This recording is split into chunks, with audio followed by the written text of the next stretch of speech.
आम्ही बन्सल सीड कंपनीचे संजय सोयाबीन हिंगणघाट कृषी केंद्र इथून आम्ही 9 बॅग सोयाबीनची खरेदी केली। ते 9 बॅग सोयाबीन आम्ही एकरी 35चं माप लावले सुद्धा, पण त्या कंपनीचं 70% सुद्धा उगवण शक्ती नसल्यामुळे ते आमच्या शेतामध्ये पेरलं असता अवाढव्यातून बघू शकता आमचं शेत बघा।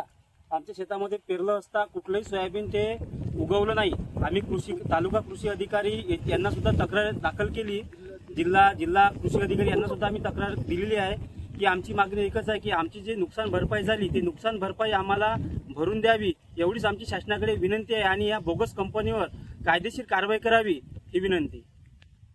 शुभम कृषी केंद्र हिंगणघाट येथून आम्ही 9 बॅग सोयाबीनची खरेदी केली।